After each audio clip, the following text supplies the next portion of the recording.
ಕೆಂಪೇಗೌಡ ನ್ಯೂಸ್ಗೆ ಸ್ವಾಗತ. ನಾನು ನಿಮ್ಮ ಚುಂಚನಗಿರಿ ಶಿಶುಕುಮಾರ್ ಮಾತಾಡ್ತಾ ಇದ್ದೀನಿ. ಇವತ್ತಿನ ವಿಚಾರ ಆ ಕಾವೇರಿ ನೀರಿಗೆ ಸಂಬಂಧಪಟ್ಟಿರ್ತಕ್ಕಂಥ ವಿಚಾರ. ಜಿಲ್ಲೆಯ ಕೆಲವು ಕಡೆ ರೈತರು ರಸ್ತೆ ತಡೆದು ಪ್ರತಿಭಟನೆ ಮಾಡ್ತಾ ಇದ್ದಾರೆ. ಅರೆಬೆತ್ತಲೆ, ಖಾಲಿ ಕೊಡ ಕೂಡ ಪ್ರದರ್ಶನ ಮಾಡ್ತಾ ಇದ್ದಾರೆ. ಮೇಕೆದಾಟು ಯೋಜನೆಗೆ ಜಾರಿಗೆ ಒತ್ತಾಯ ಮಾಡ್ತಾ ಇದ್ದಾರೆ. ಇಷ್ಟು ವಿಚಾರಗಳು ಕೂಡ ರೈತರ ದೊಡ್ಡ ಸಮಸ್ಯೆ ಆಗಿದೆ. ತಮಿಳುನಾಡಿಗೆ ಕಾವೇರಿ ನೀರನ್ನ ಹರಿಸದಂತೆ ಆಗ್ರಹ.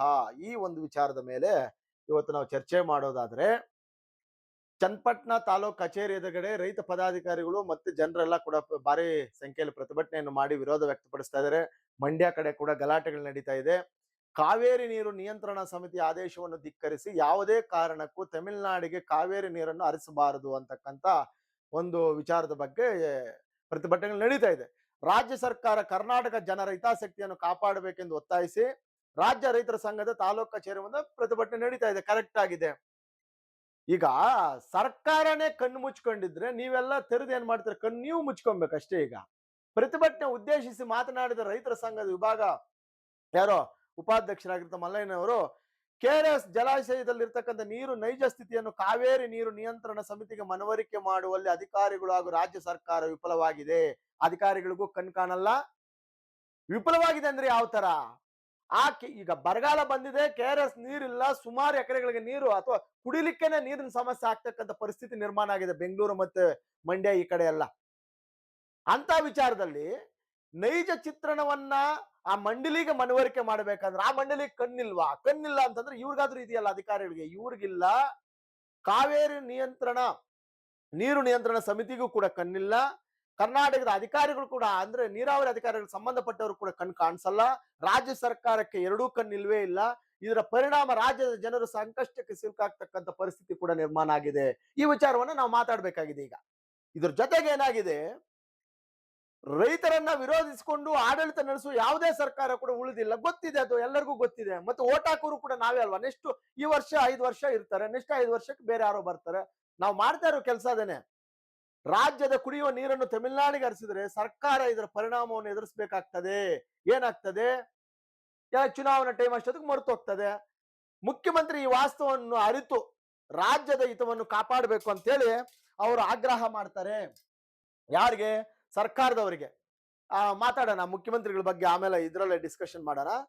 ಮತ್ತೆ ಮುಂಗಾರು ಅಂತ್ಯಕ್ಕೆ ಬಂದಿದ್ದರೂ ಕೂಡ ಕೆರೆ ಕಟ್ಟೆಗಳಲ್ಲಿ ಸಮರ್ಪಕ ನೀರಿಲ್ಲ. ಬೆಳೆಯುವುದಕ್ಕೆ ಅಲ್ಲ, ಕುಡಿಯುವುದಕ್ಕೂ ಕೂಡ ನೀರಿಲ್ಲ. ಜನರು ಪರದಾಡ್ತಕ್ಕಂಥ ಪರಿಸ್ಥಿತಿ ನಿರ್ಮಾಣವಾಗಿದೆ. ಮುಂದಿನ ದಿನಗಳಲ್ಲಿ ಮಳೆಯ ಸಾಧ್ಯತೆಯು ಕಡಿಮೆ ಇರತಕ್ಕಂಥ ಹಿನ್ನೆಲೆಯಲ್ಲಿ ಕಾವೇರಿ ಕೊಳ್ಳದ ಜನರ ಬದುಕು ಕಷ್ಟಕ್ಕೆ ಸಿಲುಕಲಿದೆ. ಇಂತಹ ಸಂದರ್ಭದಲ್ಲಿ ಪ್ರತಿದಿನ 350 ಕ್ಯೂಸ್ ನೀರನ್ನ ತಮಿಳುನಾಡಿಗೆ ಹರಿಸ್ಬೇಕು ಅಂತ ಹೇಳಿ ಆದೇಶ ರಾಜ್ಯ ಸರ್ಕಾರ ತಿರಸ್ಕರಿಸಬೇಕು. ಆದೇಶ ಆಗಿದೆ ಅಂತೆ. ಪ್ರತಿ ದಿನ 350 ಕ್ಯೂಸ್ ನೀರನ್ನ ಬಿಡಬೇಕಾಗಿದೆ. ಇನ್ನೇನ್ ಮಾಡ್ಬೇಕಾಗಿದೆ?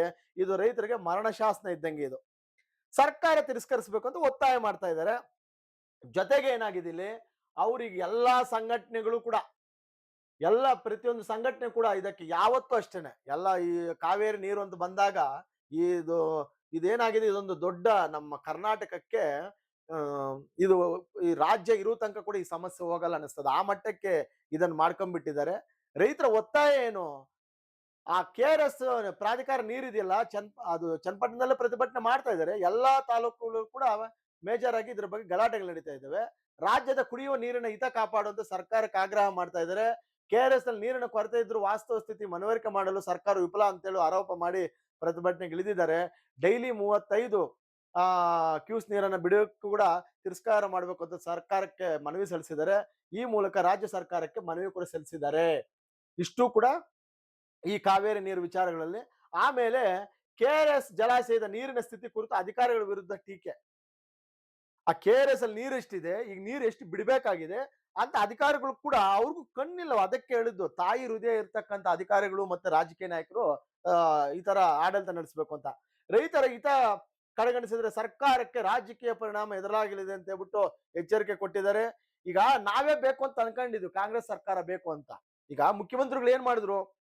ಅವ್ರಿಗೇನಾಗುತ್ತೆ ಮುಖ್ಯಮಂತ್ರಿಗಳಿಗೆ ಅಂದ್ರೆ, ಇವಾಗ ಇರ್ತಕ್ಕಂಥ ಮುಖ್ಯಮಂತ್ರಿ ನಮ್ಮ ಸಿಎಂ ಡಿ.ಕೆ. ಶಿವಕುಮಾರ್ ಅವರಿಗೆ ವಿರೋಧ ಪಕ್ಷದಲ್ಲಿದ್ದಾಗ ರಾಜ್ಯದ ಎಲ್ಲಾ ಸಮಸ್ಯೆಗಳು ಕಾಣ್ತಾವೆ, ಅಧಿಕಾರಕ್ಕೆ ಬಂದ್ರೆ ಅವ್ರಿಗೆ ಸಮಸ್ಯೆಗಳು ಕಾಣಲ್ಲ. ಇದೊಂದು ದೊಡ್ಡ ಪರಿಸ್ಥಿತಿ ನೋಡಿ. ಈಗ ಮೇಕೆದಾಟು ಬಗ್ಗೆ ಮಾತಾಡ್ತೀನಿ ನಾನು. ಏನದೊಂದು ಕಾಂಗ್ರೆಸ್ ದೊಡ್ಡ ರ್ಯಾಲಿ ಮಾಡಿ ಅದಕ್ಕೆ ಯಾವ್ದು ಅಸ್ತ್ರ ಸಿಗ್ಲಿಲ್ಲ ಈ ಬಿಜೆಪಿ ಅವ್ರನ್ನ ಅಟ್ಯಾಕ್ ಮಾಡ್ಲಿಕ್ಕೆ. ದೊಡ್ಡ ಪಾದಯಾತ್ರೆ ಇಟ್ಕೊಂಡ್ಬಿಟ್ರು ಮುಖ್ಯ ವಿರೋಧ ಪಕ್ಷದ ನಾಯಕರೆಲ್ಲ. ಅವ್ರಿಗೇನು ಈಗ ನಾನು ಏನ್ ಹೇಳ್ತೀನಿ, ವಿರೋಧ ಪಕ್ಷದ ನಾಯಕರ ಕೆಲಸ ಏನಂದ್ರೆ ಅವ್ರು ಖಾಲಿಯಾಗಿ ಕೂತಿರೋದು. ಅವ್ರಿಗೆ ಬೇರೆ ಏನ್ ಕೆಲಸ ಇರಲ್ಲ. ಖಾಲಿಯಾಗಿ ಕೂತಿದ್ದಾಗ ಏನ್ ಕೆಲಸ ಮಾಡ್ಬೋದು, ಜನರ ಕೆಲಸ ಬೇಜಾನ್ ಮಾಡ್ಬೋದು ನಾವು. ಈಗ ಸರ್ಕಾರದ ಏನು ಆಗು ಹೋಗ್ಲು ನೋಡಂಗಿಲ್ಲ, ಬಾರಿ ನೀನ್ ಇರ್ತಕ್ಕಂಥದ್ದೆಲ್ಲ ಡಿನೈಡ್ ಮಾಡ್ತಕ್ಕಂಥದ್ದು. ಆ ಕೆಲಸ ಮಾಡಿದ್ದು ತುಂಬಾ ಸುಸೂತ್ರವಾಗಿ ಮಾಡಿದ್ರು ಕಾಂಗ್ರೆಸ್ ಅವರು. ದೊಡ್ಡ ರ್ಯಾಲಿ ಮಾಡಿ ಹೋಗ್ಬಿಟ್ಟು ಇದು ನಮ್ಮ ಹಕ್ಕು, ನೀರು ನಮ್ಮ ಹಕ್ಕು ಅಂತಕ್ಕಂಥದ್ದು ಯಾವ್ದ್ರಲ್ಲಿ, ಮೇಕೆದಾಟು ಯೋಜನೆಯಲ್ಲಿ ಅಲ್ಲೆಲ್ಲ ಪೂಜೆಗಳು ಮಾಡಿ ನಾನು ಮಾಡ್ಬಿಡ್ತೀವಿ. ಈಗ ಅವರೇ ಮುಖ್ಯಮಂತ್ರಿ ಆಗಿದ್ದಾರೆ, ಮೊದಲು ಅವ್ರ ಸರ್ಕಾರ ಬಂದಿತ್ತು, ಈಗ ಅವ್ರು ಮುಖ್ಯಮಂತ್ರಿ ಆಗಿದ್ದಾರೆ. ಅವ್ರು ಇದ್ರ ಬಗ್ಗೆ ಯಾವುದ್ರ ಬಗ್ಗೆ ಕೂಡ ಹೇಳಿಕೆ ಕೊಡ್ತಾ ಇಲ್ಲ. ಏನ್ ಅವ್ರಿಗೇನ್ ಗೊತ್ತಾಗಲ್ಲ ಸರ್, ಅವ್ರಿಗೆ ಬರೀ ಅಧಿಕಾರ ಬೇಕಷ್ಟೇ. ಇಲ್ಲಿ ಸಾಯ್ತಕ್ಕಂತ ಜನ ಕೂಡ ತುಂಬಾ. ಆಮೇಲೆ ಇಲ್ಲಿ ಯಾರೋ ಪ್ರತಿಭಟನಾಕಾರರು ಸಿಎಂ ಮೇಲೆನೆ ವಾಗ್ದಾಳಿ ನಡೆಸಿದಾರಂತೆ. ಅಧಿಕಾರದಲ್ಲಿದ್ದ ವೇಳೆ ನಮ್ಮ ನೀರು ನಮ್ಮ ಹಕ್ಕು ಅಂತ ಹೋರಾಟ ನಡೆಸಿದವರು ಈಗ ಅಧಿಕಾರಕ್ಕೆ ಬಂದ ಬಳಿಕ ತಮ್ಮ ನಿಲುವು ಬದಲಿಸಿಕೊಂಡು ರೈತರಿಗೆ ಅನ್ಯಾಯ ಮಾಡ್ತಾ ಇದ್ದಾರೆ. ಡಿ ಕೆ ಶಿವಕುಮಾರ್ ಅವರು ಅಂತಕ್ಕಂಥ ಮಾತನ್ನ ಹೇಳ್ತಾ ಇದ್ದಾರೆ. ಹೇಳ್ತಾರೆ, ಅವ್ರು ಹೇಳಿದ್ದು ಹಂಗೇನೆ, ಇವ್ರು ನಡ್ಕೊಳ್ಳೋದು ಹಂಗೇನಲ್ವಾ? ಜೊತೆಗೆ ಇಲ್ಲೇನಾಗಿದೆ, ಅಧಿಕಾರಿಗಳನ್ನ ಡಿಸಿ ಮತ್ತೆ ತಹಶೀಲ್ದಾರ್ ವರ್ಗಾವಣೆಗೆ ಪ್ರತಿಭಟನಾಕಾರರ ಆಗ್ರಹ ಈ ಚನ್ನಪಟ್ಟಣದಲ್ಲಿ. ಅವ್ರನ್ನ ಎತ್ತಾಕ್ಬೇಕು ಬೇರೆ ಕಡೆ ಅಂತೇಳಿ. ಆಮೇಲೆ ಕೆರೆ ಕಟ್ಟೆಗಳಲ್ಲಿ ನೀರಿಲ್ಲ, ನೀರಿನ ಕೊರತೆ ಇದ್ದು ಕುಡಿಯುವ ನೀರು ಕೂಡ ತುಂಬಾ ಕಷ್ಟ ಆಗ್ಬೋದು.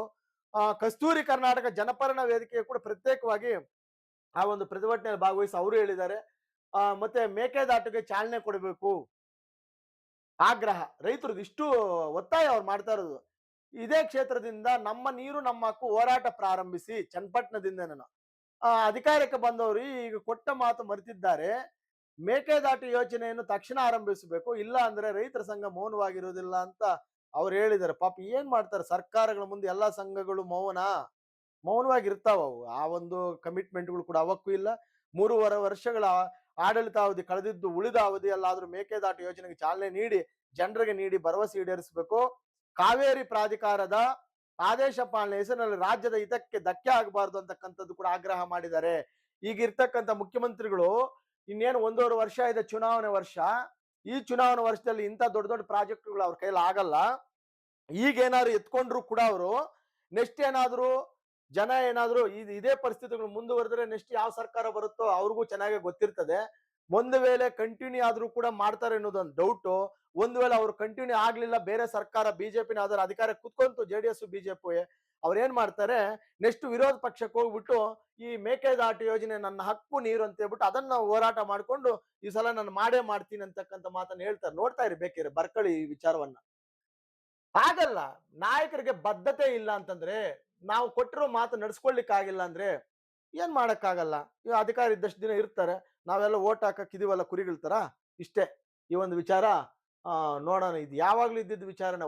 ವರ್ಷ ಬಂತಂದ್ರೂ ಆ ಅಧಿಕಾರಿಗಳಿಗೂ ಅರ್ಥ ಆಗಲ್ಲ, ಸರ್ಕಾರಕ್ಕೂ ಒಂದೊಂದ್ಸತಿ ಅರ್ಥನೇ ಆಗೋದಿಲ್ಲ. ಮೇಲ್ಗಡೆಯಿಂದ ಆರ್ಡರ್ಸ್ ಪಾಸ್ ಆಗ್ತವೆ.